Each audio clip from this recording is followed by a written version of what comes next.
Hola chicos, buenas tardes. Vamos a continuar con el tema de la sentencia. Espero terminarlo a media clase para empezar el tema de la suspensión de los actos reclamados. Les había yo dicho que posiblemente iniciara con el amparo directo, pero prefiero seguir con la suspensión que tiene relación estrecha, así básica, elemental, con el amparo indirecto. Entonces, por eso prefiero terminar de ver todo el amparo indirecto y después empezar con el directo. Vamos a ver que en el amparo directo también hay suspensión de los actos reclamados, pero básicamente se regula con las mismas normas que son aplicables para el amparo indirecto. Entonces, vamos a empezar un tema un poquito difícil, un poquito complicado, pero vamos a tratar de hacer que lo entiendan fácilmente, ¿sí? Entonces, en la última clase yo me quedé en que estaba señalando dónde se encuentran los principios fundamentales del juicio de amparo y me refería específicamente a la sentencia, aunque decía que la instancia de parte pues se manifiesta en la interposición o la presentación de la demanda de amparo. La demanda significa precisamente que se quiere iniciar un juicio en contra de un acto de autoridad, siempre en contra de un acto de autoridad. Lo de los particulares como autoridad, pues yo les decía en clase, pues a mí que me señalen un particular que esté actuando como autoridad, pero que tenga sus funciones designadas dentro de una norma. Yo diría, pues será particular, pero es autoridad, ¿no? Si está señalado en una ley, entonces aunque sea particular, es una autoridad, ¿sí? El principio de prosecución judicial, que es otro de los principios, pues se da durante toda la tramitación del juicio de amparo, toda, desde que se presenta la demanda, equivale a un derecho de petición. Debe haber una respuesta. Se admite, se desecha, se manda aclarar, se declara incompetente, se acumula otro, pero tiene que haber una respuesta. Y esa respuesta tiene que ser acorde con lo que dice la ley de amparo, ¿verdad? Los supuestos que señala la ley de amparo. Entonces, a fuerza necesariamente tiene que haber una respuesta a esa demanda. Y la prosecución judicial se da durante todo el procedimiento de amparo, aún después de dictada la sentencia, lo que venga en ejecución de sentencia. Si es un sobreseimiento, pues ahí termina el asunto. Bueno, dice uno ahí termina el asunto, pero si se interpone el recurso, pues continúa la segunda instancia, pero esa segunda instancia es muy limitada y lo que emita el tribunal colegiado en esa segunda instancia en grado de revisión va a constituir cosa juzgada o verdad legal, es decir, algo que ya no se puede combatir a través de ningún medio, ni ordinario y mucho menos extraordinario, que sería el amparo. Del medio extraordinario de defensa que nosotros tenemos los gobernados es el juicio de amparo. Entonces, ya tenemos ahí dos principios. La existencia de agravio personal y directo o de agravio indirecto, que sería el interés legítimo y el interés jurídico, ¿dónde se va a palpar? Bueno, ese interés legítimo lo podemos, o jurídico, lo podemos palpar desde la presentación de la demanda. Pero puede ser que no esté muy claro. Entonces, en caso de duda, acuérdense el principio general de derecho, en caso de duda absuelve, en caso de duda admite, tramita y si se aclara esa falta de interés jurídico, pues entonces llegarás a un sobreseimiento, ¿sí?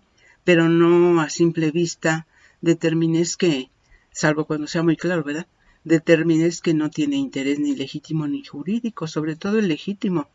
Hay que analizar quién viene, por qué viene, para qué viene, de qué se queja, y puede ser que sea un acto muy genérico, y aquí pienso en el asunto que interpuso Manene, un derecho colectivo, un derecho difuso, ¿sí?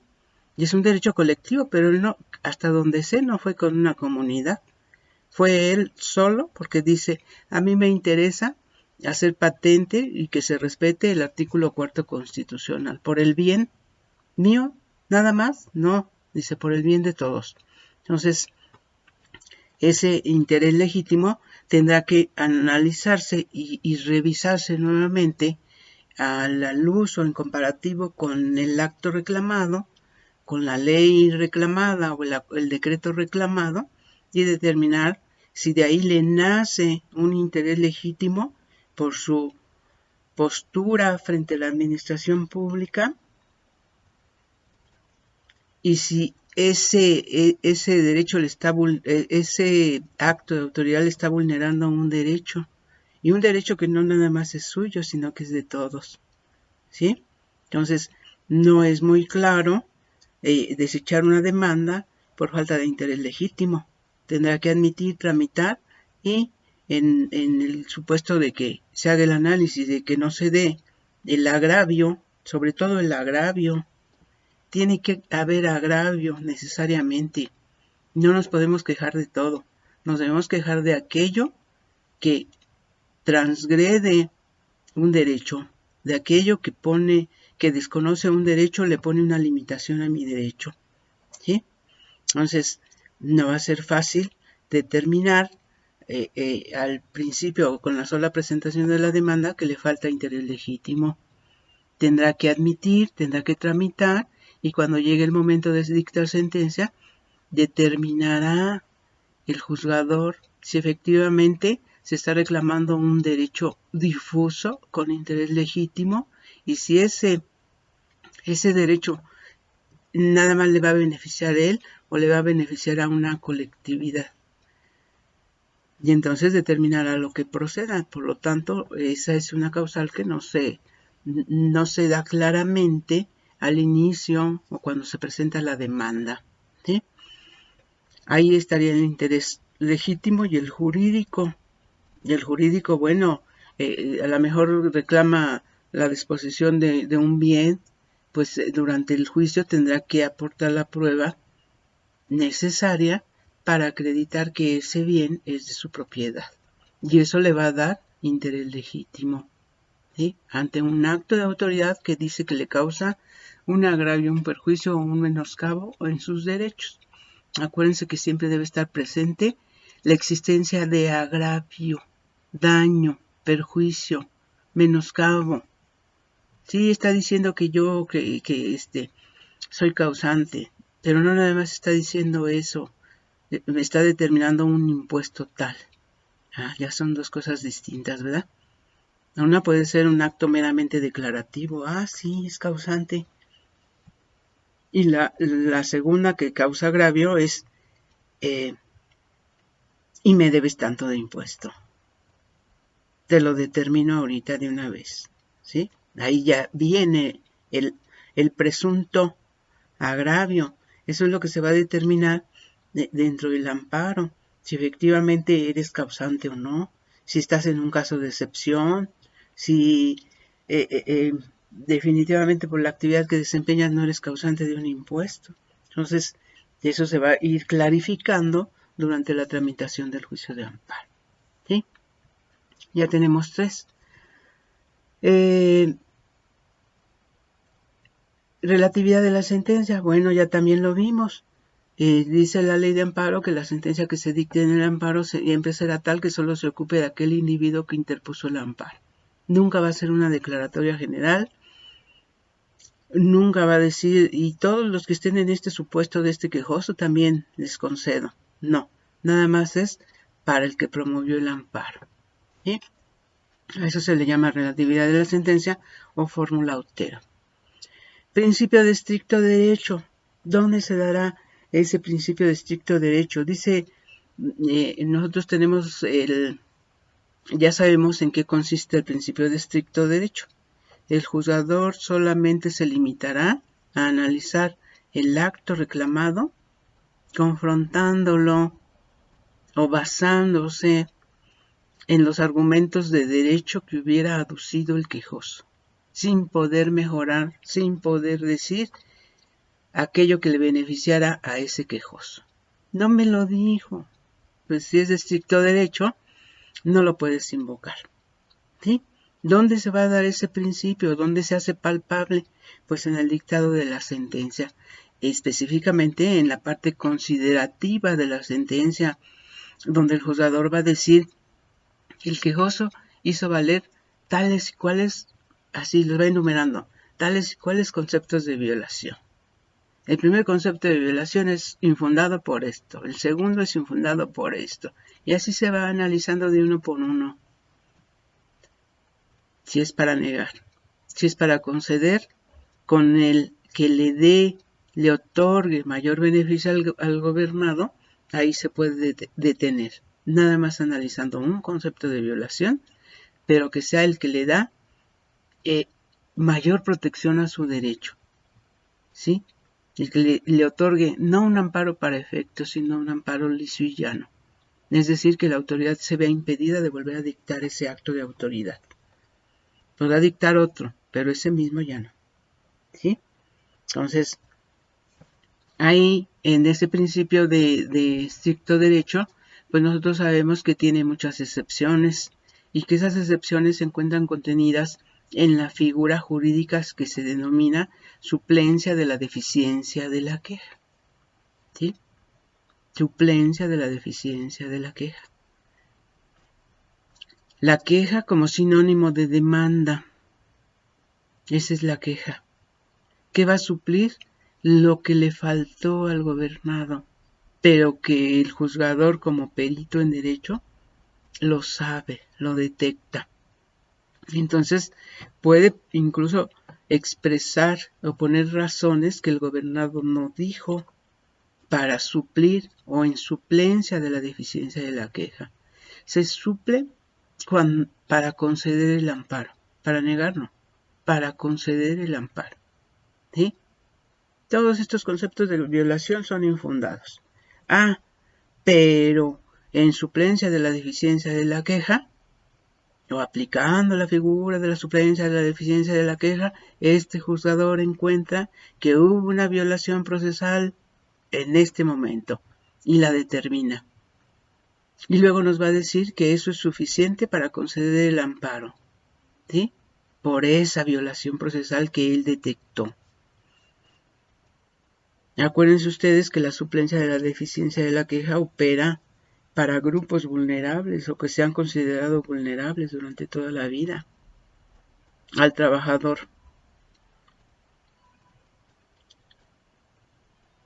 Ahora a los menores de edad. Lo que tenga que ver con la familia. La estabilidad familiar. Ahora también a los que son tienen pobreza o están alejados de la ciudad, que no tienen fácil acceso al internet, o que no tienen computadora. Entonces es el trabajador. En materia laboral, al trabajador. En materia penal, al indiciado, sentenciado o procesado. En materia civil, todo lo que tenga que ver con menores e incapaces y con actos, con aquellos actos que afecten la estabilidad familiar.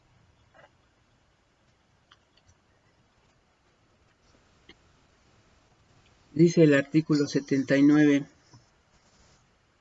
La autoridad que conozca del juicio de amparo deberá suplir la deficiencia de los conceptos de violación en los casos siguientes.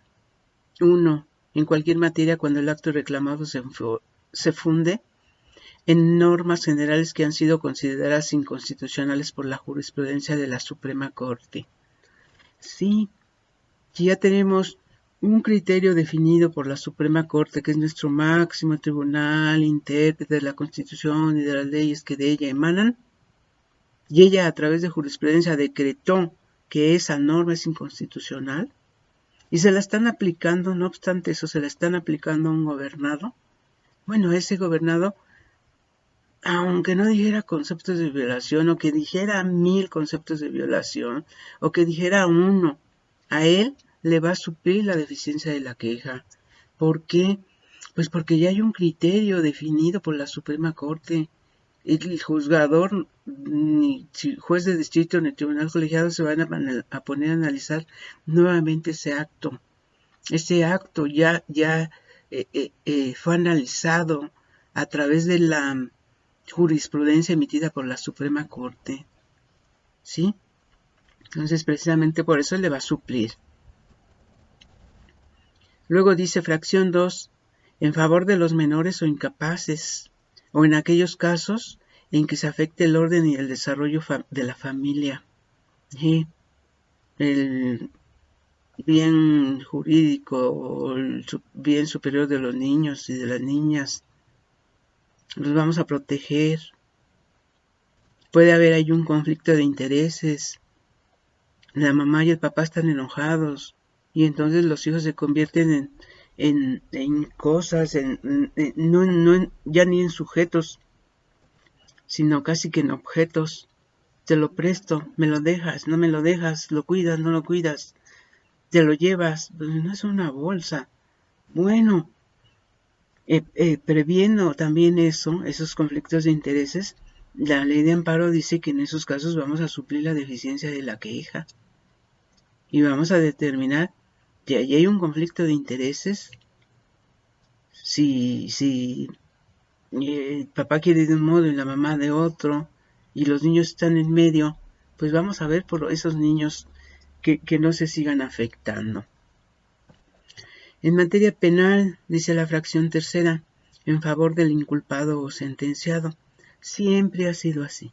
En materia penal, siempre ha sido así. Porque se considera que con tener una policía que no está calificada, la corrupción, los intereses de otras personas que participen en esa detención o en esa detención de esa persona señalada como inculpado o del sentenciado, puede haber malas actuaciones. Entonces a él siempre le vamos en materia penal, siempre. En favor del ofendido o la víctima, en los casos en que tenga el carácter de quejoso. Pues sí, qué bueno que ya tenemos derechos, que la víctima ya tiene derechos. La víctima también tiene derecho de ir al amparo, aunque su participación es limitada. ¿Cuándo puede ir al amparo? Pues cuando la gente del Ministerio Público desiste del ejercicio de la acción, cuando dice no voy a investigar, cuando dice víctima tú no me puedes traer pruebas. ¿Cómo de que no te puedo traer pruebas? Soy la víctima y me consta cómo sucedieron las cosas. Debes admitir estas pruebas. Bueno, ahora ya tenemos esta fracción, dice, en favor del ofendido o la víctima en los casos que tenga el carácter de quejoso. Si la víctima va como quejosa, también le vamos a suplir la deficiencia de la queja. ¿Sí? ¿Qué derechos puede reclamar la víctima? Pues precisamente eso, el ejercicio de la acción, el desistimiento de la acción, el archivo del expediente, todo lo que tiene que ver con el agente del Ministerio Público, ¿sí? Y con la reparación del daño. Dos cosas. Oiga, póngale una pena mayor, oiga, póngale pena de muerte porque es un violador, mutilación porque es violador. No, hasta allá no llega esos derechos de esa víctima. ¿Sí?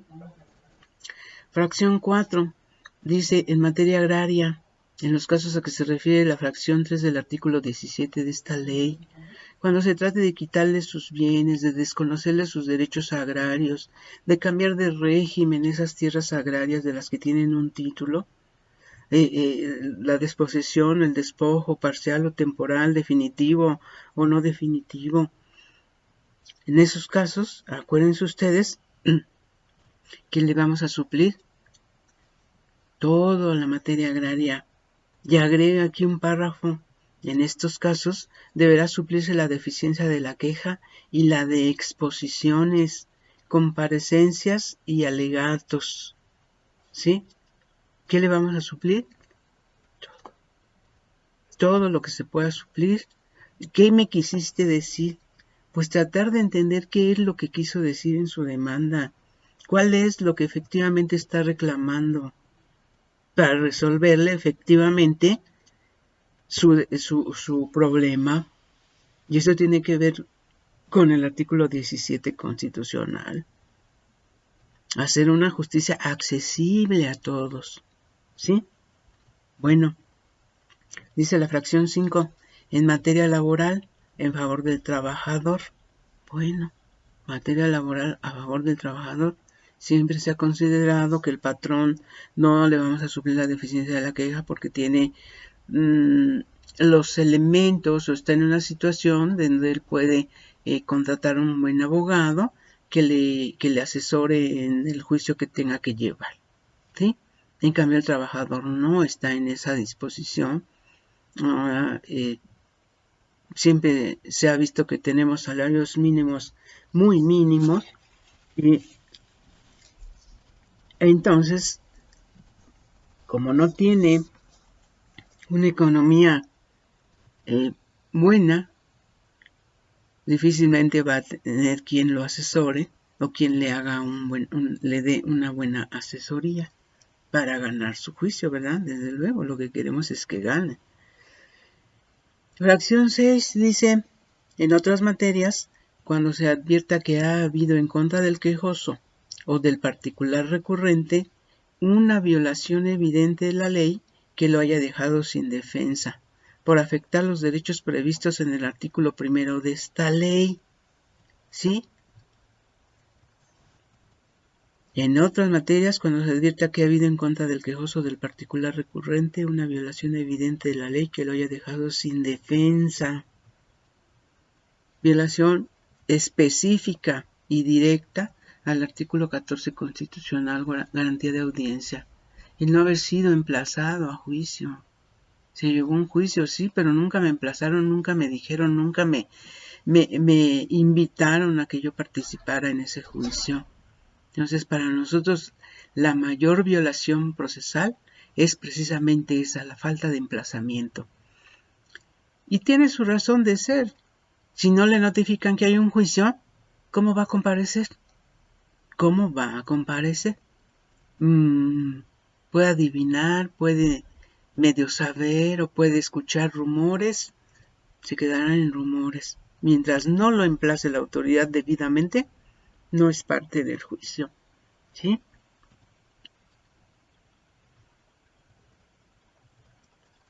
Y la fracción 7 nos dice que se va a suplir la deficiencia de la queja en cualquier materia en favor de quienes por sus condiciones de pobreza o marginación se encuentren en clara desventaja social para su defensa en el juicio. ¿Sí? Entonces ya tenemos aquí que a las personas que están en condición de pobreza o de marginación, a ellas les vamos a suplir la deficiencia de la queja. Tendrán que manifestarlo así, tendrán que decirle al juzgador cuál es su situación para pedir que se les aplique la suplencia de la deficiencia de la queja.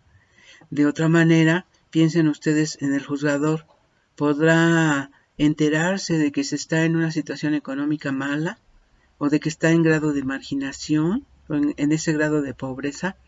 Pues no, tendrá que manifestárselo así al juzgador y pedirle que aplique esta fracción y supla las deficiencias de la queja. ¿Sí?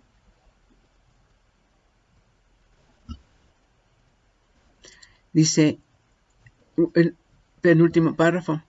En los casos de las fracciones 1, 2, 3, 4, 5 y 7, excluye la 6 cuando haya habido una violación evidente.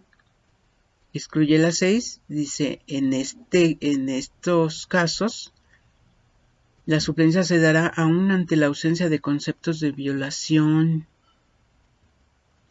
En estos casos, solo se expresará en las sentencias cuando la suplencia derive de un beneficio. ¿Sí? No está muy bien redactado estos dos últimos renglones, En estos casos solo se expresará en las sentencias cuando la suplencia derive de un beneficio. Si vas a suplir, lo que yo les decía hace ratito, es para conceder el amparo. Para negar no vas a suplir, pues ¿para qué fregas? ¿No? Sería tonto que dijera, y no al lugar a suplir la deficiencia de la queja porque está bien notificado, está bien acordado, está bien este auto, está bien este otro, y entonces tendría que hacer todo un análisis ocioso, digo yo, del expediente. ¿Eh? Es para conceder, es decir, para darle un beneficio al quejoso. Para negar, no. Quien haga, el juzgador que haga eso, pues definitivamente no entendió este artículo y la jurisprudencia, que hay un montón.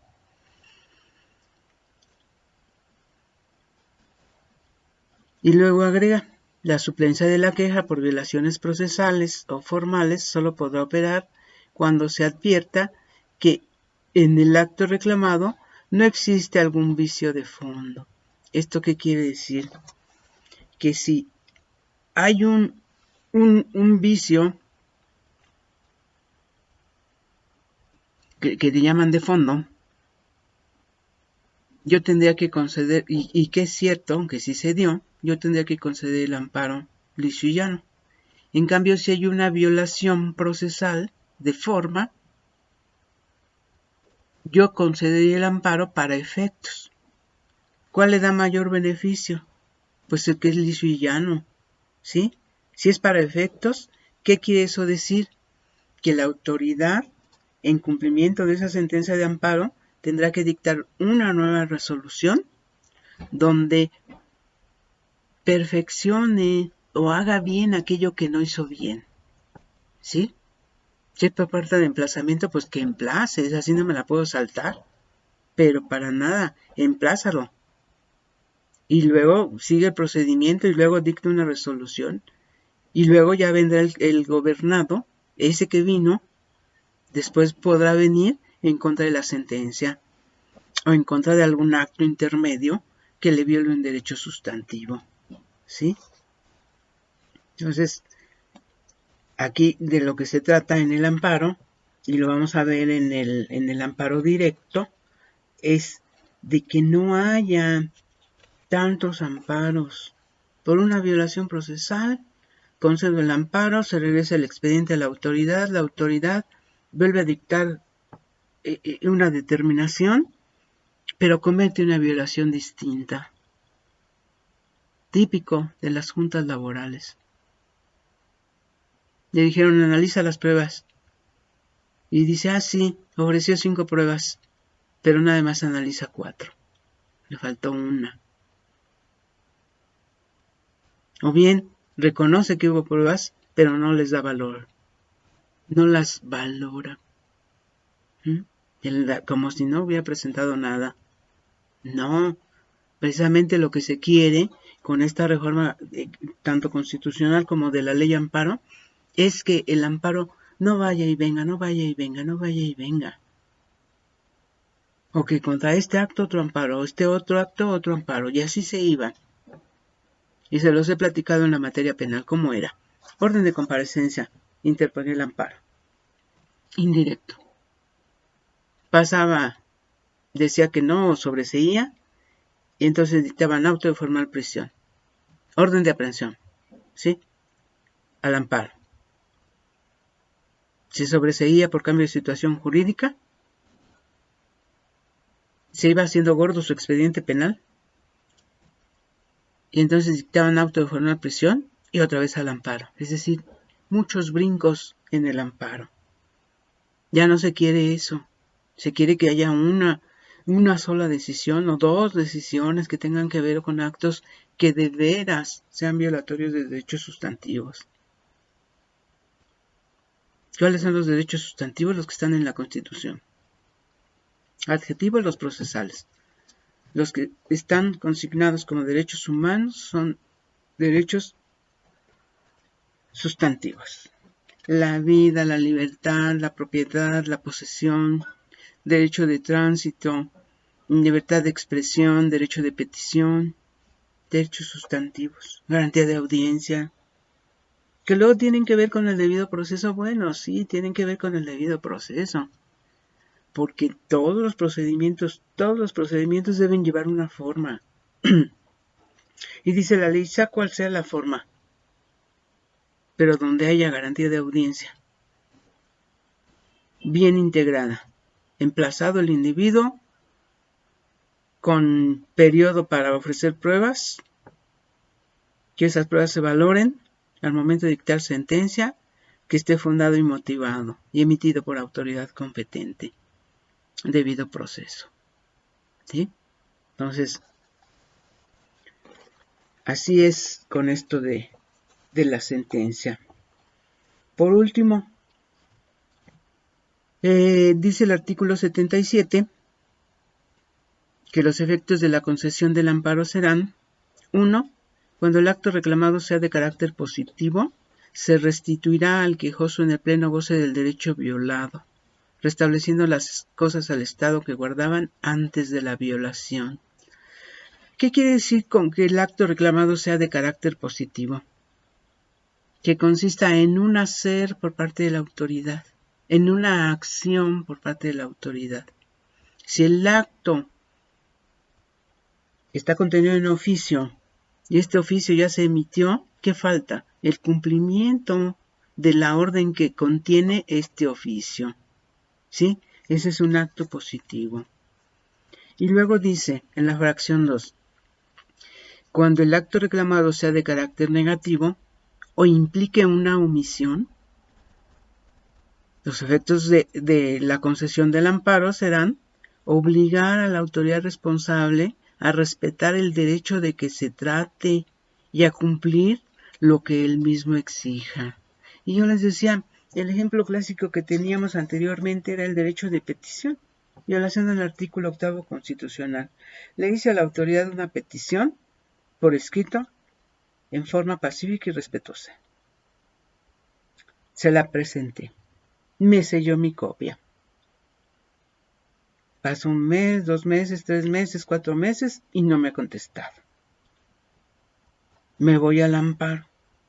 En el amparo acredito que hice esa petición en forma pacífica y respetuosa, que tengo mi copia sellada.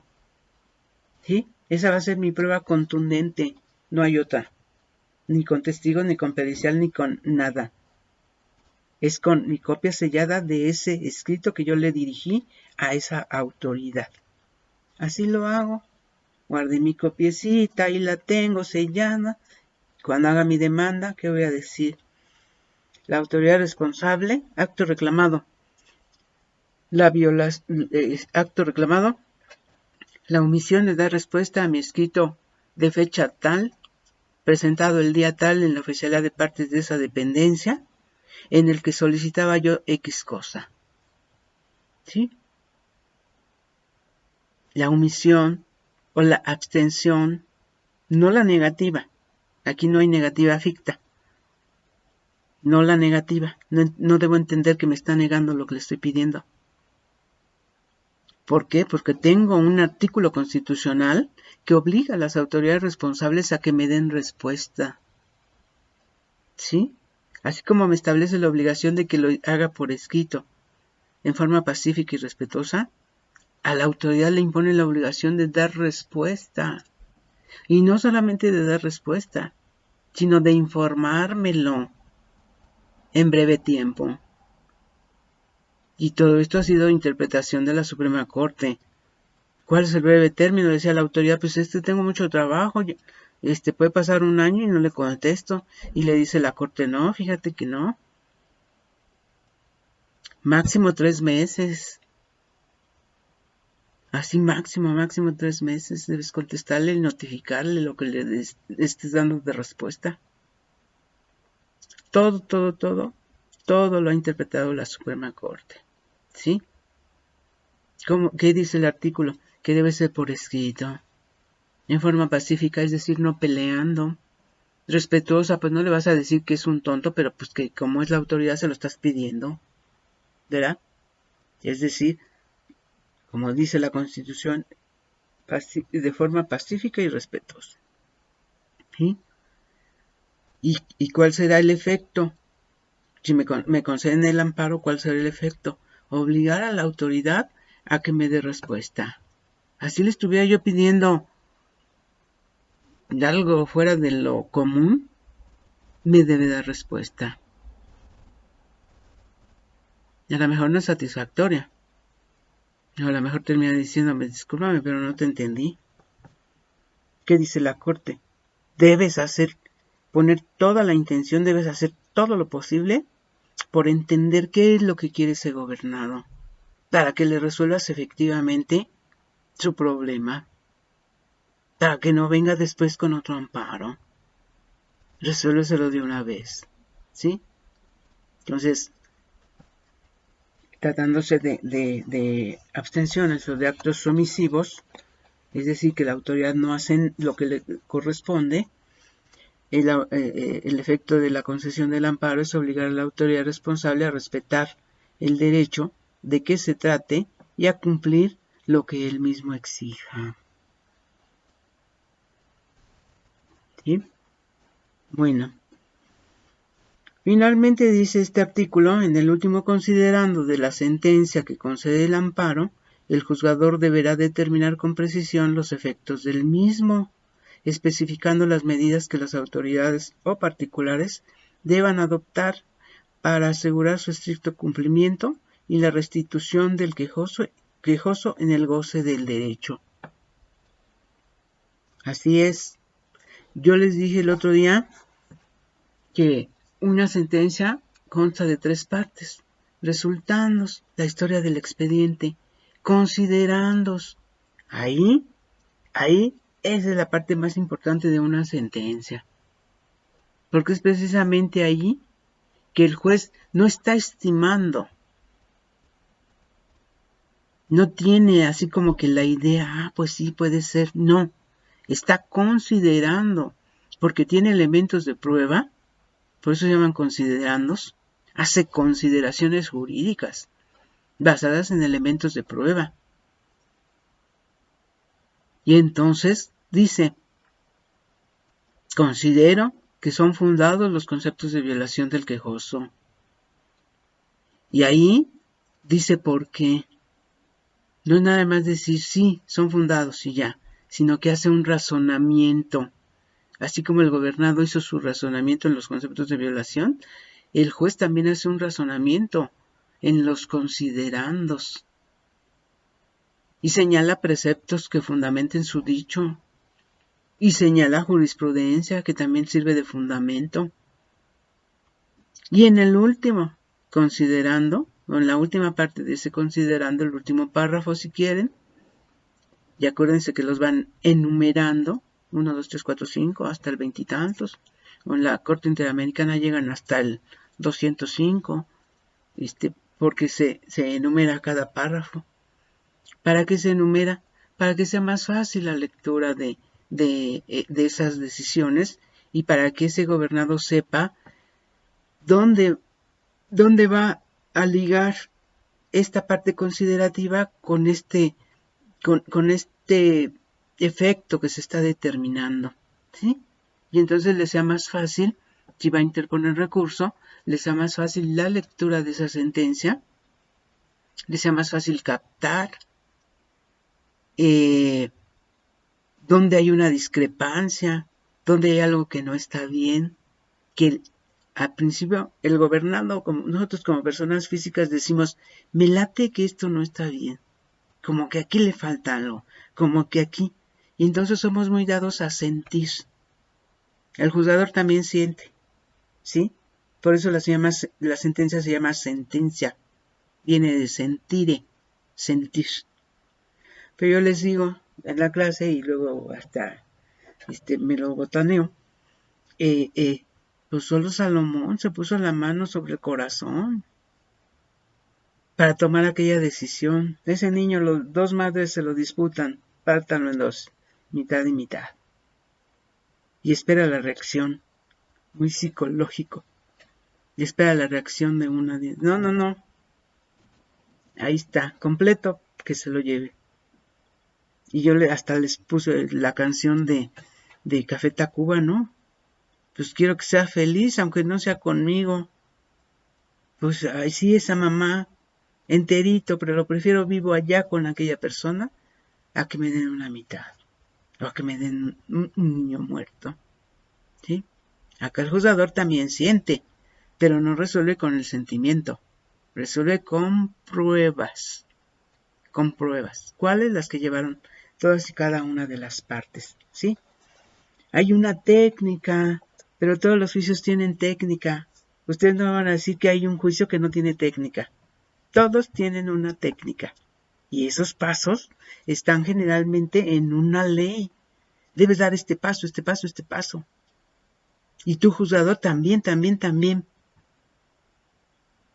Si te saltas uno, discúlpame. Ahí el paso que diste no fue el correcto. ¿Sí? No debiste haber interpuesto ese recurso, pero bueno, no hay problema.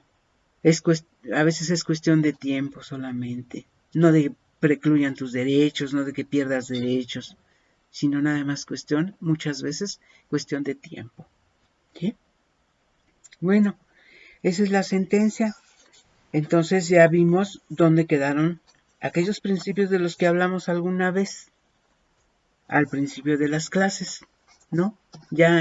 Creo que es por segunda vez los escuchamos, porque en Procesal Constitucional 2 también hablé de eso, 1, perdón, y ahora en el 2 que es amparo, pues con mayor razón. Entonces, echen una leída a sus principios, una leída a la ley de amparo, y si tienen alguna duda, en la clase que hagamos con presencia de nosotros, nos aclaramos esas dudas. ¿Sí?